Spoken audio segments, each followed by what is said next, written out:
আজকের এই এক্সপ্লেনারে আপনাদের স্বাগতম। আচ্ছা, প্রতিদিন যে আমরা ইন্টারনেট ছাড়া এক মুহূর্তও চলতে পারি না, কখনো কি ভেবে দেখেছেন এই বিশাল নেটওয়ার্ক বাস্তবে কিভাবে তৈরি হয়, ডেটাগুলো কিভাবে এত নির্ভুলভাবে এক জায়গা থেকে অন্য জায়গায় পৌঁছায়? চলুন আজ আমরা নেটওয়ার্কিংয়ের এই মূল ভিত্তিগুলো একদম গোড়া থেকে জেনে নিই। আজকের আয়োজনে আমরা মূলত 4টা বিষয় নিয়ে কথা বলবো। প্রথমে টোপোলজি সংজ্ঞা, এরপর মূল টোপোলজিগুলো যেমন বাস, স্টার আর রিং। তারপর দেখব একটু জটিল বিন্যাসগুলো, আর সবশেষে জানব আইপি অ্যাড্রেস এবং আইডেন্টিফিকেশন নিয়ে। অনেকটা শহরের রাস্তাঘাটের ম্যাপ বোঝার পর সেই রাস্তায় চিঠিপত্র বিলির সিস্টেমটা বোঝার মতো ব্যাপার, তাই না? তো চলুন আমাদের প্রথম টপিক নেটওয়ার্ক টোপোলজির সংজ্ঞায় ঢোকা যাক। এটা আসলে যে কোনো নেটওয়ার্কের ব্লুপ্রিন্ট বা মূল নকশা। আচ্ছা, বিষয়টা একটু ভেঙে বলা যাক। টোপোলজি মূলত দুই ধরনের হয়, ফিজিক্যাল টোপোলজি আর লজিক্যাল টোপোলজি। ফিজিক্যাল টোপোলজিকে আপনি কংক্রিটের তৈরি রাস্তার সাথে তুলনা করতে পারেন, অর্থাৎ আপনার কেবল আর ডিভাইসগুলো বাস্তবে কিভাবে সাজানো আছে। আর লজিক্যাল টোপোলজি, এটা হলো সেই রাস্তার ট্রাফিক আইন। এই আইনই ঠিক করে দেয় যে ওই রাস্তা দিয়ে ডেটা নামক গাড়িগুলো আসলে কোন নিয়মে চলাচল করবে। এবার আসা যাক আমাদের দ্বিতীয় অংশে। এখানে আমরা নেটওয়ার্কিং দুনিয়ার বিগ 3 বা 3টে মূল টপোলজি নিয়ে কথা বলবো, বাস, স্টার এবং রিং।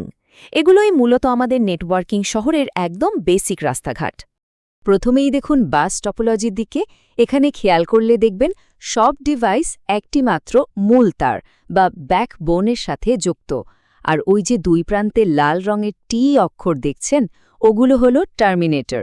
এগুলো সিগন্যালকে তারের শেষ প্রান্তে ধাক্কা খেয়ে ফিরে আসতে বাধা দেয়, যাতে নেটওয়ার্কে কোনো জ্যাম বা বিশৃঙ্খলা তৈরি না হয়। একদম সিম্পল, তাই না? এর সবচেয়ে বড় সুবিধা হলো এটা তৈরি করা ভীষণ সহজ আর খরচও বেশ কম। কিন্তু একটা বড় সমস্যাও আছে। যদি কোনো কারণে ওই মূল ব্যাকবোন তারের মাঝখানে একটুখানি ছিঁড়ে যায় বা ত্রুটি দেখা দেয়, তাহলে পুরো রাস্তার যোগাযোগই একসাথে বন্ধ হয়ে যাবে। তখন কোথায় যে সমস্যা হলো সেটা খুঁজে বের করাও বেশ ঝামেলার। পুরোনো দিনের অফিসে নেটওয়ার্কগুলোতে এটার প্রচুর ব্যবহার ছিল।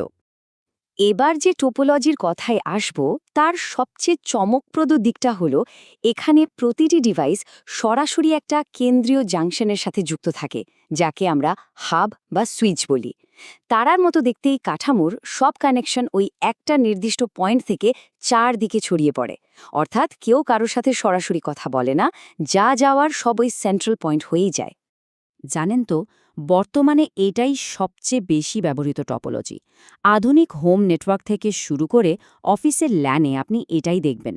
এর কারণ হল দারুণ ফল্ট আইসোলেশন। একটা তার ছিঁড়লে শুধু ওই নির্দিষ্ট ডিভাইসটাই বিচ্ছিন্ন হবে, পুরো নেটওয়ার্ক অচল হবে না। কিন্তু হ্যাঁ, যদি ওই মাঝখানের হাব বা সুইচটা কোনো কারণে নষ্ট হয়ে যায়, ব্যাস, পুরো সিস্টেমটাই ধসে পড়বে। স্টার তো দেখলাম, এবার রিং টপোলজিকে একটু কল্পনা করুন তো।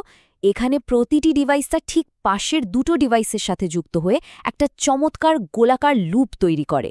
আর এখানে ডেটা চলাচলের জন্য দারুণ একটা লজিক্যাল কনসেপ্ট কাজ করে, টোকেন পাসিং। ধরুন একটা টোকেন গোল হয়ে ঘুরছে, আর ঠিক সেই মুহূর্তে যার হাতে টোকেনটা থাকবে, শুধু সেই ওই মুহূর্তে ডেটা পাঠাতে পারবে। এই টোকেন সিস্টেমের কারণে সবার সমান অধিকার থাকে, ডেটার কোনো সংঘর্ষ বা কলিশন হয় না, ফলে পারফরম্যান্স বেশ প্রেডিক্টেবল থাকে। তবে এর একটা মারাত্মক দুর্বলতাও আছে। রিংয়ের যে কোনো এক জায়গার তার ছিঁড়ে গেলে পুরো লুপটাই মুহূর্তের মধ্যে একেবারে বিকল হয়ে যায়। আচ্ছা, এতক্ষণ তো আমরা বেসিক রাস্তাঘাট দেখলাম। চলুন এবার একটু গিয়ার শিফট করি। আমাদের 3 নম্বর টপিক, জটিল বিন্যাস। বেসিক নেটওয়ার্কগুলোকে কিভাবে বিশাল এবং জটিল ইনফ্রাস্ট্রাকচারের রূপ দেওয়া যায়, এবার সেটাই দেখব আমরা। একটু ভাবুন তো, যদি একটা নেটওয়ার্কের প্রতিটি ডিভাইসকে অন্য সব ডিভাইসের সাথে সরাসরি আলাদা তার দিয়ে যুক্ত করতে হয়, তাহলে ঠিক কতগুলো কেবল লাগবে? এর হিসাবটা বের করার একটা সূত্র আছে, n(n-1)/2। বিশ্বাস করুন, নোডের সংখ্যা একটু বাড়লেই কেবলিংয়ের এই খরচ আর পরিমাণ যে কি বিশাল জ্যামিতিক হারে বাড়ে, তা সত্যি আপনার মাথা ঘুরিয়ে দেওয়ার মতো। যেমন এই স্লাইডটি অত্যন্ত চমৎকারভাবে পুরো বিষয়টা তুলে ধরছে। মাত্র 6টি নোডকে একে অপরের সাথে যুক্ত করতেই 15টি কানেকশনের একটা জটিল জাল তৈরি হয়েছে। তবে হ্যাঁ, এর সবচেয়ে বড় শক্তিটা হলো চরম ফল্ট টলারেন্স। এখানে ডেটা চলাচলের এত বিকল্প পথ থাকে যে কোনো একটা সংযোগ বিচ্ছিন্ন হলেও ডেটা নিজে নিজেই অন্য পথ দিয়ে গন্তব্যে ঠিকই পৌঁছে যায়।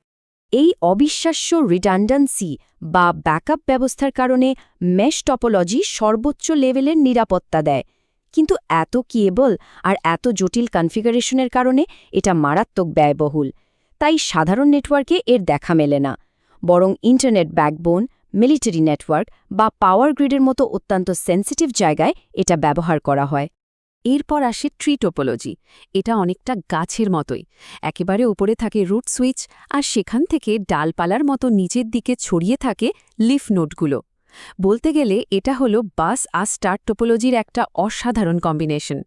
খেয়াল করলে দেখবেন বাস টোপোলজির মতো একটা মূল ট্রাঙ্ক লাইন ব্যবহার করে ছোট ছোট স্টার নেটওয়ার্কগুলোকে এখানে যুক্ত করা হয়েছে। বড় কর্পোরেট অফিস বা বিশাল কোনো ইউনিভার্সিটির ক্যাম্পাসের জন্য এটা একদম পারফেক্ট একটা ডিজাইন, কারণ এতে খুব সহজেই নতুন শাখা যুক্ত করা যায়। তবে একটা ব্যাপারে সাবধান থাকতে হয়, হায়ারার্কির একদম রুটে বা মূল জাংশনে যদি কোনো ত্রুটি হয়, তাহলে তার নিচের পুরো শাখা বা সাবট্রি কিন্তু মেইন নেটওয়ার্ক থেকে পুরোপুরি বিচ্ছিন্ন হয়ে পড়বে। আর যদি এমন হয় যে আমরা বিভিন্ন টপোলজির সুবিধাগুলো একসাথে পেতে চাই, তখনই আসে হাইব্রিড টপোলজির ধারণা। বাস্তবে অনেক বড় নেটওয়ার্কে একাধিক ভিন্ন কাঠামোর মিশ্রণ ঘটানো হয়।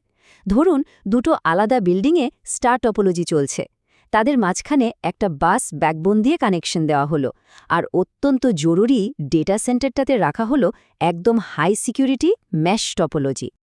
এর মানে হলো হাইব্রিড ডিজাইনে ফ্লেক্সিবিলিটি বা নমনীয়তা থাকে সবচেয়ে বেশি।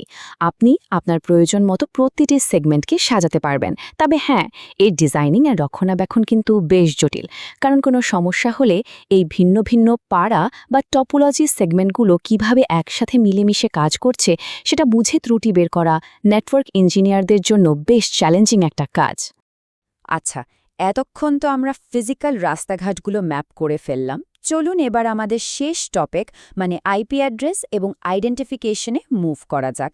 দেখব এই রাস্তাগুলোর ওপর দিয়ে পোস্টাল সার্ভিসটা আসলে কিভাবে কাজ করে। সহজ কথায়, ইন্টারনেট প্রোটোকল বা আইপি অ্যাড্রেস হল একটা অত্যন্ত গুরুত্বপূর্ণ নিউমেরিক্যাল লেবেল বা সংখ্যাসূচক ট্যাগ। এই আইপি অ্যাড্রেস ছাড়া ইন্টারনেটের ডিভাইসগুলো একে অপরকে খুঁজেই পেত না। এর সবচেয়ে পরিচিত ভার্সনটা হল IPv4, যেটা মূলত 32 বিটের একটা ইউনিক ঠিকানা। সাধারণত আপনারা দেখবেন এটাকে 4টা ভাগে ভাগ করে মাঝখানে ডট দিয়ে লেখা হয়, যেমন 192.168.1.10। এই আইপি অ্যাড্রেসের মূলত দুটো ভীষণ জরুরি কাজ আছে। প্রথমটা হলো আইডেন্টিফিকেশন, অর্থাৎ নেটওয়ার্কের বিশাল ভিড়ে এই ডিভাইসটা ঠিক কে সেটা নিখুঁতভাবে শনাক্ত করা। আর দ্বিতীয় কাজটা হলো লোকেশন বা অবস্থান নির্ধারণ করা, অর্থাৎ ডিভাইসটি এই মুহূর্তে নেটওয়ার্ক ম্যাপের ঠিক কোথায় আছে তার রাউটারগুলোকে জানিয়ে দেওয়া, যাতে ডেটা একদম ঠিকানা মতো পৌঁছাতে পারে। এখানে একটা দারুণ মজার কনসেপ্ট আছে। অনেকেই ম্যাক অ্যাড্রেস আর আইপি অ্যাড্রেসের মধ্যে গুলিয়ে ফেলেন। ব্যাপারটা একটা অ্যানালজি দিয়ে ভাবুন। ম্যাক অ্যাড্রেস হলো অনেকটা আপনার ডাকনামের মতো, যা শুধু আপনার ঘরের মানুষ বা লোকাল নেটওয়ার্কের সদস্যরাই চিনবে। অন্যদিকে আইপি অ্যাড্রেস হলো আপনার বাড়ির একদম পূর্ণাঙ্গ ঠিকানা বা স্ট্রিট অ্যাড্রেস। এই ঠিকানা ব্যবহার করে পৃথিবীর যে কোনো প্রান্ত থেকে যে কোনো মানুষ আপনার কাছে ডেটা প্যাকেট পাঠাতে পারবে। তো আজকের এই এক্সপ্লেনারের একদম শেষে এসে আপনাদের জন্য একটা ছোট্ট চ্যালেঞ্জ। একবার আপনার চারপাশের পরিবেশের দিকে তাকান তো। একটু ভাবুন, এই যে আপনারা এখন স্ক্রিনের দিকে তাকিয়ে আছেন, এখানে ঠিক কোন ফিজিক্যাল টোপোলজি রাস্তা ব্যবহার করে আপনারা যুক্ত আছেন, আর কোন আইপি অ্যাড্রেস নামক পোস্টম্যানের মাধ্যমে আজকের এই পুরো আলোচনাটা আপনার ডিভাইস পর্যন্ত এতটা নিখুঁতভাবে পৌঁছে গেল। এই ছোট্ট প্রশ্নটার উত্তর খুঁজলেই দেখবেন নেটওয়ার্কিংয়ের এই অদৃশ্য জগৎটা আপনার চোখের সামনে কতটা জীবন্ত হয়ে উঠেছে। এতক্ষণ সাথে থাকার জন্য অনেক ধন্যবাদ।